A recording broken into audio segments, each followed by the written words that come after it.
Assalamu alaikum қожелі маклер көрермендері. Құмыз ауылда осы үйіміз сатылуға қойылып жатыр.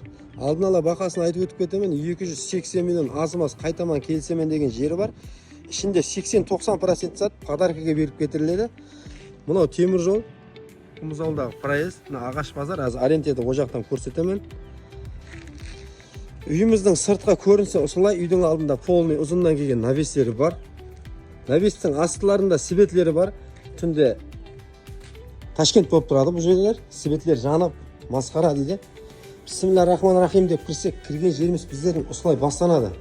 Дарвазамыздың асты бір машин қоясыз. Ар жағында шай ішіп отыратын жері бар. Асханасында осы жерден істеп қойыпты. Не қолайлық керек болса, қолайлықлары бәрі зор қылып істенген. Асхана түбінде қатынап жүріп шаршап қалмайсыз. Ал бұл есіктен шықсақ, атыс тарапы. Бұл үйіміздің атыс тараптан көрінісі. Көрдіңіз? Фундаменттері беккем, сартас қаланбаған, бетоннан құйылған, сүйеклері беккем. Атыс тарапында душлары да бар. Тек осы жыл атысымыз егілмей қалды дейді, басқа жағы зор. Основной ханаларымыз осы тарапында.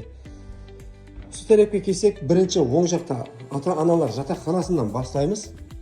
Ата-аналар жатақханасы сондай ремонт жағдайлары орташа қалды. Ремонтларын көрдіңіз. 80-90% саты подарка ағайлы. 280 миллион азымас қайтаман келсемен деген жері бар. Бұл жағына келсек, яғни мейманханасы. Мейманханасының ішінде көрдіңіз, ремонтлары орташа қалды. Көрген затларыңыздың 80-90% саты қалады, ұмытқаман ағайлар. Осындай арзан жай іздеп жүргендерге жіберіп, лайк, подписка басып отырайық. Бұл үшінші ханасы, яғни ханаларының ішлері үлкен кең қылып істенген. Ремонтлары да орташа қалда 4 метрге 7 метр, 4 метрге 8 метр.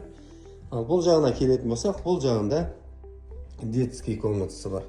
Соның менен 4-ші ханамыз мынау. Осындай арзан жайларда өткер жібермеу үшін лайк басып отырайық ағайлар. Жүректі қызартып отырайық. Этибарыңыз үшін рахмет. Сау саламат болың ағайлар.